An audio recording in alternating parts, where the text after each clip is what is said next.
Você já imaginou entrar em um hospital e, ao encarar um milionário à beira da morte, ouvir dele: "Você não deveria estar aqui"? E se, nesse momento, você reconhecesse uma órfã que ele abandonou anos atrás? Essa é uma história real, cheia de reviravoltas, segredos de família e emoções profundas, que vai mexer com seu coração do começo ao fim. Se você quer saber como um simples reencontro pode transformar vidas, revelar verdades escondidas e mostrar que o perdão é possível até nos momentos mais improváveis, fica comigo até o final deste vídeo. Aperte o play, inscreva-se no canal, ative o sininho para não perder nenhuma história emocionante e, claro, deixe seu like se você acredita que todo mundo merece uma segunda chance. Agora, prepare-se para se emocionar com No Hospital. O milionário sussurrou: "Você não deveria estar aqui", mas reconhecia a órfã que ele abandonou. Vamos juntos nessa jornada. O cheiro de antisséptico sempre me traz lembranças desconfortáveis, mas nada se compara ao que senti naquele instante, parada no corredor frio do hospital, com as luzes brancas piscando acima da minha cabeça. Eu estava ali, de pé, com as mãos trêmulas, sentindo o suor frio escorrer pela minha nuca, enquanto olhava para a porta do quarto 312. O nome na plaquinha era inconfundível: Dr. Álvaro Montenegro. O homem que, por anos, foi sinônimo de poder, riqueza e distância. O homem que, para muitos, era apenas uma lenda urbana de negócios e festas luxuosas, mas para mim, era o fantasma que pairava sobre a minha infância. Eu não deveria estar ali. Não era da minha família, não era parente, não era sequer uma amiga próxima.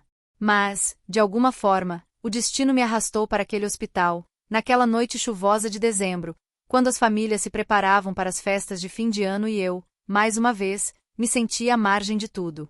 O drama familiar nas férias sempre foi um tema recorrente na minha vida, mas nada me preparou para o que estava prestes a acontecer. A porta se abriu com um rangido suave, e uma enfermeira saiu, ajeitando o jaleco. Ela me olhou de cima a baixo, como se tentasse adivinhar o que eu fazia ali, mas não disse nada. Apenas seguiu pelo corredor, deixando um rastro de perfume barato e preocupação. Respirei fundo, tentando reunir coragem. Eu precisava entrar. Precisava vê-lo. Não por ele, mas por mim. Por tudo que ficou pendente. Por todas as perguntas sem resposta. Empurrei a porta devagar, sentindo o coração bater forte no peito. O quarto estava mergulhado em penumbra, iluminado apenas pela luz suave do monitor cardíaco e pelo brilho pálido da lua que entrava pela janela. Álvaro estava deitado na cama, pálido, com tubos e fios conectados ao corpo. O homem que um dia foi imponente agora parecia frágil, quase irreconhecível. Ele virou o rosto lentamente, os olhos fundos me encarando com uma mistura de surpresa e medo. Por um instante, achei que ele não me reconheceria, mas então, com um fio de voz rouca, ele sussurrou: "Você não deveria estar aqui." Aquelas palavras ecoaram no quarto, cortando o silêncio como uma lâmina. Senti um arrepio percorrer minha espinha. Não era só uma frase. Era uma sentença. Um lembrete de que, para ele, eu sempre fui um erro, um segredo, algo a ser mantido longe dos olhos do mundo. Mas, naquele momento, algo mudou. Porque, atrás de mim, parada na porta, estava uma menina. Pequena, magra, com os cabelos desgrenhados e os olhos grandes, cheios de uma tristeza antiga. Eu a reconheci imediatamente. Era a órfã que ele abandonou. A menina que, por anos, foi apenas uma sombra na minha memória, uma história sussurrada nos corredores do orfanato. Ela me olhou, e eu vi em seus olhos tudo o que eu mesma sentia: abandono, raiva, esperança. E, de repente, tudo fez sentido. Eu não estava ali apenas por mim. Estava ali por ela. Por todas as crianças que ele deixou para trás, por todas as vidas que ele tocou e depois esqueceu. "Eu precisava ver você", respondi, minha voz saindo mais firme do que eu esperava. Precisava entender por quê. Ele fechou os olhos, como se quisesse fugir daquela realidade. Mas não havia mais para onde correr. O passado finalmente o alcançara. O silêncio se instalou entre nós, pesado, quase sufocante. A menina se aproximou devagar, os passos hesitantes, como se temesse que ele desaparecesse a qualquer momento. Sentei-me na poltrona ao lado da cama, sentindo o peso de todos os anos de silêncio e distância. Você lembra dela? Perguntei, apontando para a menina. Ele abriu os olhos, encarando-a por um longo momento. Vi a culpa passar por seu rosto, uma sombra fugaz, mas real. Eu não queria. Ele começou, mas a voz falhou. Não queria o quê? Insisti, sentindo a raiva crescer dentro de mim. Não queria assumir? Não queria ser responsável? Não queria amar? Ele virou o rosto para a janela, evitando meu olhar. A menina ficou parada ao lado da cama, olhando para ele com uma mistura de curiosidade e mágoa. Eu era jovem. Tinha medo. Não sabia o que fazer, ele murmurou, quase para si mesmo. Mas ela era só uma criança, rebati, a voz embargada. Você podia ter feito algo. Qualquer coisa. Ele não respondeu. O monitor cardíaco apitou suavemente, marcando o ritmo lento de seu coração. O silêncio voltou, mas dessa vez, era diferente. Não era mais o silêncio do abandono, mas o silêncio da verdade, daquilo que nunca foi dito. A menina se sentou no chão, abraçando os joelhos. Olhou para mim, e eu vi nos olhos dela a mesma pergunta que me atormentava há anos. Por quê? Você sabe o que é crescer sem família? Perguntei, a voz baixa, quase um sussurro. Sabe o que é olhar para os outros, ver as festas, os presentes, o amor, e saber que nada daquilo é para você? Ele fechou os olhos novamente, e uma lágrima solitária escorreu por seu rosto. Pela primeira vez, vi o homem por trás da máscara. Vi o medo, a dor, o arrependimento. Eu sinto muito, ele disse, a voz quebrada. Sinto muito por tudo. Aquelas palavras, tão simples, carregavam o peso de uma vida inteira. Mas será que eram suficientes? Será que podiam apagar anos de abandono, de solidão, de dor? A menina se levantou, caminhou até a cama e segurou a mão dele. Por um instante, o tempo parou. Vi nos olhos dela a força que eu nunca tive. Ela não queria vingança. Queria apenas ser vista, ser reconhecida, ser amada. Eu te perdoo, ela disse, a voz suave, mas firme. Eu sentia as lágrimas escorrerem pelo meu rosto. Não era fácil perdoar. Não era fácil deixar o passado para trás. Mas, naquele momento, percebi que o perdão não era para ele. Era para nós. Para que pudéssemos seguir em frente. Para que pudéssemos construir uma nova história. O monitor cardíaco apitou mais forte, e a enfermeira entrou correndo no quarto. Ela olhou para nós, surpresa, mas não disse nada. Apenas verificou os aparelhos, ajustou os fios e saiu, deixando-nos sozinhas novamente. Ficamos ali, em silêncio, por longos minutos. Eu segurei a mão da menina, sentindo a força dela me invadir. Pela primeira vez, não me senti sozinha. Não éramos mais órfãs. Éramos sobreviventes. O tempo passou devagar naquela noite. Lá fora, a chuva continuava a cair, lavando as ruas, apagando as luzes de Natal que piscavam nas janelas. Dentro do quarto, o clima era de despedida, mas também de recomeço. Lembrei-me de quando era criança, das noites frias no orfanato, das histórias que inventava para me consolar. Sempre imaginei que um dia meu pai viria me buscar, que tudo faria sentido. Mas ele nunca veio. E, com o tempo, aprendi a não esperar. Aprendi a ser forte, a cuidar de mim mesma. Mas, vendo aquela menina ali, percebi que ainda havia uma parte de mim que precisava de respostas. Que precisava de um final. E, de alguma forma, aquela noite me deu isso. Você vai ficar bem? Perguntei à menina, enxugando as lágrimas. Ela sorriu, um sorriso tímido, mas verdadeiro. Vou. Agora eu sei quem sou. Olhei para Álvaro, que respirava com dificuldade, mas parecia mais leve. Talvez, finalmente, ele tivesse encontrado um pouco de paz. Levantei-me, pronta para ir embora. A menina me acompanhou até a porta. Antes de sair, olhei para trás uma última vez. Vi o homem que um dia foi meu pai, agora apenas um velho cansado, cercado por fantasmas do passado. Saí do hospital sentindo o peso do mundo nos ombros, mas também uma estranha sensação de alívio. Lá fora, a chuva havia parado, e o ar estava fresco, limpo. Caminhei pelas ruas vazias, pensando em tudo o que havia acontecido. A vida é cheia de encontros e desencontros. Às vezes, as respostas que procuramos não são aquelas que esperamos. Mas, no fim, o que importa é o que fazemos com o que recebemos. Naquela noite, aprendi que o perdão não é um presente para quem errou, mas um presente para nós mesmos. Aprendi que, mesmo nas famílias mais quebradas, ainda pode haver espaço para o amor, para a esperança, para o recomeço. E, acima de tudo, aprendi que eu não era mais uma órfã. Eu era alguém. Alguém que sobreviveu, que lutou, que amou. E isso, ninguém podia tirar de mim. Acordei no dia seguinte com o som do telefone tocando. Atendi, ainda sonolenta, e ouvi a voz da assistente social do hospital. Ele pediu para ver você de novo. Ela disse, a voz gentil. Hesitei por um momento. Não sabia se estava pronta para mais uma conversa, para mais uma rodada de perguntas sem resposta. Mas algo dentro de mim me impulsionou a ir. Voltei ao hospital, desta vez com a menina ao meu lado. Caminhamos juntas pelos corredores, sentindo os olhares curiosos dos funcionários. Quando entramos no quarto, Álvaro estava acordado, olhando para a janela. Vocês vieram, ele disse, a voz fraca, mas cheia de emoção. Sentei-me ao lado da cama, a menina do outro lado. Ficamos em silêncio por um tempo, apenas ouvindo o som das máquinas. Eu queria contar a vocês uma história. Ele começou, a voz trêmula.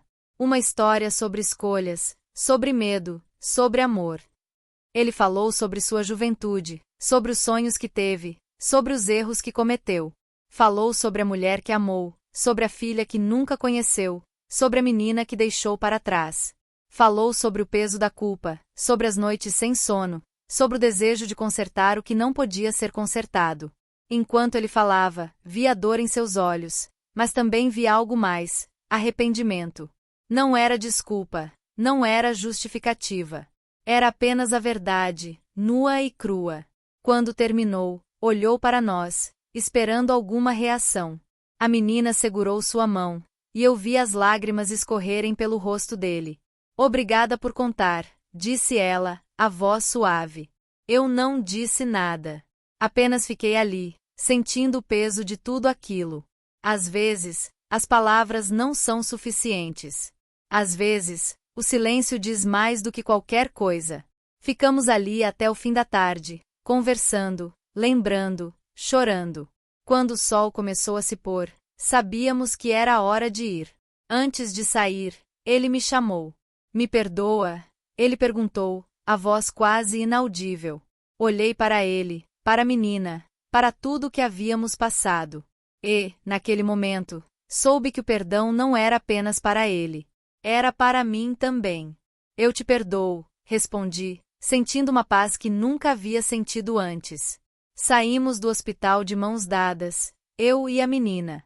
Lá fora, o céu estava limpo, e as luzes de Natal brilhavam nas janelas. Pela primeira vez em muito tempo, senti esperança. A vida é feita de encontros e despedidas. Às vezes, precisamos enfrentar nossos fantasmas para encontrar a paz. Às vezes, precisamos perdoar para seguir em frente. Naquela noite, aprendi que, mesmo nas famílias mais quebradas, ainda pode haver espaço para o amor. E, acima de tudo, aprendi que eu não era mais uma órfã. Eu era alguém. Alguém que sobreviveu, que lutou, que amou. E isso, ninguém podia tirar de mim. Os dias seguintes passaram devagar. O Natal se aproximava, e as ruas estavam cheias de luzes, músicas e risos. Mas, dentro de mim, ainda havia um vazio, uma sensação de perda que não conseguia explicar. A menina ficou comigo, e juntas tentamos criar uma rotina. Fazíamos café da manhã, assistíamos filmes antigos, caminhávamos pelo parque.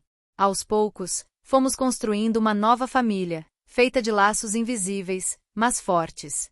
Recebemos a notícia da morte de Álvaro numa manhã fria. O hospital ligou, informando que ele havia partido durante a noite, em paz. Não chorei. Senti apenas um alívio estranho, como se um ciclo tivesse se fechado. Fomos ao enterro, eu e a menina. Pouca gente compareceu. Alguns funcionários do hospital, um ou outro conhecido distante. Ninguém da família. Ninguém dos amigos ricos. Apenas nós, as órfãs que ele deixou para trás. Ficamos em silêncio, olhando para o caixão descendo a terra. Não havia flores, não havia discursos. Apenas o som da terra caindo, o vento frio soprando, e a certeza de que, finalmente, estávamos livres. Depois do enterro, caminhamos pelo cemitério, conversando sobre a vida, sobre o futuro. A menina me contou sobre seus sonhos, sobre o que queria ser quando crescesse. Eu ouvi, sorrindo, sentindo uma alegria silenciosa. Você acha que a gente pode ser feliz? Ela perguntou, os olhos brilhando de esperança. Acho que sim, respondi, abraçando-a, acho que a gente merece. Voltamos para casa, e naquela noite, montamos uma pequena árvore de Natal. Não havia presentes caros, não havia ceia farta. Mas havia amor. Havia esperança.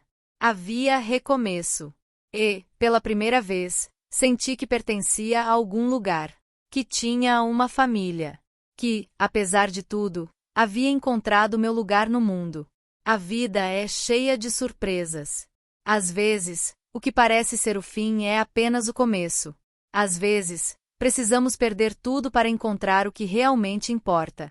Naquela noite, olhando para a menina adormecida ao meu lado, soube que, finalmente, estava em casa. Os anos passaram, e muita coisa mudou. A menina cresceu, tornou-se uma jovem forte, determinada, cheia de sonhos. Eu também mudei. Aprendi a confiar, a amar, a perdoar. Construímos uma vida juntas, cheia de altos e baixos, mas sempre com amor. Celebramos aniversários, natais, réveillons. Choramos, rimos, brigamos, fizemos as pazes. Vivemos. E, em cada momento, lembrava do hospital, daquela noite em que tudo mudou. Lembrava do homem que, com um sussurro, tentou me afastar, mas acabou me aproximando do que mais precisava, uma família. Hoje, olhando para trás, vejo que tudo aconteceu como tinha que acontecer. Que, mesmo nas maiores dores, há espaço para o amor, para o perdão, para o recomeço. E, acima de tudo, aprendi que não importa de onde viemos, mas para onde vamos. Que, no fim, o que realmente importa são os laços que construímos, as pessoas que amamos, as histórias que vivemos. Eu não sou mais uma órfã. Sou alguém. Alguém que sobreviveu, que lutou, que amou. E isso, ninguém pode tirar de mim. Os meses que se seguiram à morte de Álvaro foram um período de transição silenciosa, quase como se o mundo ao nosso redor estivesse esperando que eu e a menina encontrássemos nosso próprio ritmo, nosso próprio compasso. O verão chegou devagar, trazendo consigo tardes longas e quentes, e a cidade parecia respirar com mais leveza, como se quisesse nos dar uma trégua depois de tantos invernos internos. A menina, que agora eu chamava de Clara, começou a frequentar a escola do bairro. No primeiro dia, ela estava nervosa, as mãos suadas, o olhar inquieto. Eu a acompanhei até o portão, sentindo o mesmo frio na barriga que sentia quando era pequena e precisava enfrentar o desconhecido. Segurei sua mão com força, tentando transmitir uma segurança que eu mesma não tinha certeza de possuir. Vai dar tudo certo, Clara, sussurrei, ajoelhando-me para ficar na altura dela. Você é mais forte do que imagina. Ela me olhou, os olhos castanhos brilhando de expectativa e medo. E se ninguém gostar de mim? Sorri, acariciando seus cabelos. Quem não gostar de você, não sabe o que está perdendo. Ela riu, um riso tímido, mas verdadeiro, e entrou pelo portão, desaparecendo entre as outras crianças. Fiquei ali por alguns minutos, observando, sentindo uma mistura de orgulho e apreensão. Era como se, ao deixá-la ir, eu estivesse também me libertando de uma parte do passado. Voltei para casa, o apartamento pequeno e silencioso, mas agora preenchido por uma energia diferente. Comecei a trabalhar em casa, pegando traduções e revisões para editoras pequenas. O dinheiro era pouco, mas suficiente para manter a geladeira cheia e pagar as contas. Mais do que isso, era suficiente para nos dar dignidade, para que Clara nunca precisasse sentir o vazio que eu sentia quando criança. Às vezes, à noite, sentávamos juntas na varanda, olhando as luzes da cidade. Ela me contava sobre a escola, sobre as amigas novas, sobre os professores. Eu ouvia, absorvendo cada detalhe, cada nuance, como se quisesse guardar tudo aquilo em um lugar seguro dentro de mim. Você acha que ele pensava em mim? Ela perguntou certa noite, a voz baixa, quase um sussurro. Demorei a responder. Olhei para o céu, procurando as palavras certas. Acho que sim, Clara. Acho que, do jeito dele, ele pensava. Mas às vezes, as pessoas não sabem como demonstrar. Ou têm medo. Ela ficou em silêncio por um tempo, balançando as pernas no ar. Eu não quero ser como ele. Não quero ter medo. Abracei-a, sentindo o calor do seu corpo contra o meu. Você não vai ser. Você já é diferente. Você é corajosa. Esses pequenos momentos, essas conversas à meia luz, foram costurando uma nova história entre nós. Uma história de reconstrução, de aceitação, de amor. E, aos poucos, fui percebendo que, apesar de tudo, eu também estava mudando. Estava aprendendo a confiar, a me abrir, a deixar o passado para trás. Mas o passado, como sempre, tem o hábito de retornar quando menos esperamos. Foi numa tarde abafada de janeiro que recebi uma carta. O envelope era grosso, de papel caro, com meu nome escrito em letras elegantes. O remetente era um escritório de advocacia, e meu coração disparou ao reconhecer o sobrenome Montenegro no cabeçalho. Sentei-me à mesa, as mãos trêmulas, e abri a carta com cuidado. As palavras dançavam diante dos meus olhos, mas, aos poucos, fui entendendo o conteúdo. Álvaro havia deixado um testamento. E, para minha surpresa, havia me incluído, a mim e a Clara, como herdeiras de parte de sua fortuna. Fiquei paralisada, o papel escorregando das minhas mãos. Por um momento, tudo pareceu girar ao meu redor. Não era possível. Não podia ser verdade. Depois de tudo, depois de tantos anos de abandono, ele havia decidido nos reconhecer, ainda que tardiamente. Clara entrou na sala, os cabelos presos em um rabo de cavalo, o uniforme da escola amassado. O que foi? Perguntou, notando minha expressão. Mostrei-lhe a carta, sem conseguir falar. Ela leu em silêncio, os olhos arregalando-se a cada linha. Isso quer dizer que a gente é rica? Ela perguntou, a voz cheia de incredulidade. Sorri, um sorriso nervoso, sem saber o que responder. Quer dizer que, pelo menos, não vamos mais passar aperto. Nos dias seguintes, fomos chamadas ao escritório dos advogados para tratar dos detalhes. O prédio era imponente, com mármore no chão e paredes de vidro. Sentamo-nos em uma sala de reuniões, cercadas por homens de terno e mulheres de salto alto. Eles nos explicaram tudo, com termos jurídicos e números que pareciam irreais. Seu pai deixou uma quantia considerável para vocês, disse o advogado principal, um homem grisalho de voz grave. Ele também deixou uma carta, que pediu para ser entregue pessoalmente. Peguei o envelope, sentindo o peso do papel em minhas mãos. Esperei até estarmos em casa para abri-lo, sentadas lado a lado na cama. A letra era trêmula, mas reconhecível. Queridas, se vocês estão lendo isso, é porque já não estou mais aqui. Sei que não fui o pai que vocês mereciam. Sei que falhei, que fugi, que deixei o medo me dominar. Passei a vida tentando compensar meus erros com dinheiro, com trabalho, com silêncio. Mas nada disso foi suficiente. Espero que, de alguma forma, esse gesto possa ajudá-las a seguir em frente. Não quero que me perdoem, nem que esqueçam o que aconteceu. Só quero que saibam que, no fundo, sempre pensei em vocês. Sempre desejei que fossem felizes. Com amor, Álvaro. Chorei ao ler aquelas palavras. Não porque apagassem o passado, mas porque, pela primeira vez, ele havia reconhecido nossa dor. Clara me abraçou, e ficamos ali, em silêncio, sentindo o peso e a leveza daquele momento. A herança mudou nossas vidas, mas não da forma que muitos imaginariam. Não compramos mansões, nem carros de luxo. Usamos o dinheiro para garantir o futuro de Clara, para investir em sua educação, para viajar juntas, conhecer lugares novos, criar memórias. Também doamos parte para o orfanato onde ela viveu, para que outras crianças tivessem uma chance melhor. A cada viagem, a cada nova experiência, sentia que estávamos, finalmente, escrevendo nossa própria história. Uma história de superação, de perdão, de amor. Em uma dessas viagens, fomos para o litoral, passar o Réveillon à beira-mar. Era a primeira vez que Clara via o oceano, e seus olhos brilhavam de excitação. Corremos pela areia, rimos, brincamos de construir castelos. À noite, sentadas na areia, assistimos aos fogos iluminando o céu.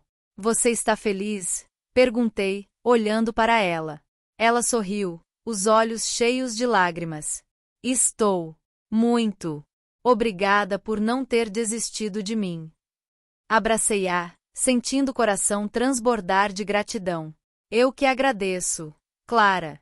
Você me salvou. Naquele momento, percebi que, apesar de tudo, a vida havia nos dado uma segunda chance. E, dessa vez, não íamos desperdiçá-la. Os anos passaram, e Clara cresceu, tornou-se uma mulher forte, independente, cheia de sonhos. Formou-se em psicologia, decidida a ajudar outras crianças que, como nós, conheceram o abandono. Abriu uma ONG, oferecendo apoio, orientação e, acima de tudo, esperança. Eu continuei ao seu lado, orgulhosa de cada conquista, de cada passo. Nossa relação, construída sobre as ruínas do passado, tornou-se um farol para outras pessoas. Recebíamos cartas, e-mails, mensagens de agradecimento de famílias que encontraram inspiração em nossa história. Em uma dessas noites, sentadas na varanda, Clara me olhou com um sorriso sereno. Você já pensou em escrever um livro? Perguntou. Ri, surpresa. Sobre o quê? Sua vida. Nossa vida. Sobre como o perdão pode transformar tudo. Pensei por um momento, olhando para as luzes da cidade. Talvez seja uma boa ideia. Talvez outras pessoas precisem ouvir que é possível recomeçar. E assim, comecei a escrever. Cada palavra era uma catarse, uma forma de organizar os sentimentos, de dar sentido ao que vivemos. Escrevi sobre o hospital, sobre o sussurro de Álvaro, sobre a menina órfã, sobre o perdão, sobre o amor. O livro foi publicado e, para minha surpresa, tocou o coração de muitas pessoas. Recebi convites para palestras, entrevistas, eventos. Mas, mais do que isso, recebi histórias. Histórias de pessoas que, como nós, aprenderam a perdoar, a recomeçar, a amar. Em uma dessas palestras, uma mulher se aproximou de mim, os olhos marejados. Obrigada, disse ela, segurando minha mão. Sua história me deu coragem para procurar minha mãe, para tentar entender, para perdoar. Senti as lágrimas escorrerem pelo rosto, emocionada. O perdão é um presente que damos a nós mesmos, respondi. É o primeiro passo para a liberdade. Hoje, olhando para trás, vejo que tudo o que aconteceu, o abandono, a dor, o reencontro, o perdão, foi necessário para que eu me tornasse quem sou. Não sou mais a menina assustada do orfanato, nem a mulher perdida nos corredores do hospital. Sou alguém que aprendeu a transformar a dor em força, o medo em coragem, o passado em aprendizado. Clara é minha família, meu orgulho, minha razão de viver. Juntas, construímos uma vida cheia de significado, de propósito, de amor. E, acima de tudo, aprendemos que, mesmo nas famílias mais quebradas, ainda pode haver espaço para o recomeço. A história de Álvaro, do milionário que sussurrou "você não deveria estar aqui", tornou-se, para mim, um lembrete de que todos carregamos feridas, todos cometemos erros, todos precisamos de perdão. Mas, no fim, o que realmente importa é o que fazemos com as segundas chances que a vida nos dá. E, se há algo que quero deixar para o mundo, é a certeza de que nunca é tarde para recomeçar. Nunca é tarde para amar. Nunca é tarde para perdoar. Porque, no fim, somos todos um pouco órfãos, um pouco perdidos, um pouco em busca de pertencimento. E, quando encontramos, mesmo que seja tarde, mesmo que seja difícil, tudo vale a pena. Eu não deveria estar ali, naquele hospital, naquela noite. Mas estive. E, por causa disso, encontrei minha família, minha paz, meu lugar no mundo. E isso, ninguém pode tirar de mim. Se essa história tocou seu coração assim como tocou o meu, não esqueça de deixar o seu like e compartilhar esse vídeo com alguém que precisa ouvir sobre perdão, recomeço e segundas chances. O que você faria se estivesse no meu lugar? Você conseguiria perdoar alguém que te abandonou? Conta aqui nos comentários. Quero muito saber a sua opinião. Se inscreva no canal e ative o sininho para não perder nenhuma das nossas histórias emocionantes. Aqui, cada vídeo é feito para inspirar, emocionar e mostrar que, mesmo nos momentos mais difíceis, sempre existe esperança. Muito obrigada por assistir até o final. Lembre-se, nunca é tarde para recomeçar, nunca é tarde para perdoar, e nunca é tarde para encontrar o seu lugar no mundo. Até a próxima história.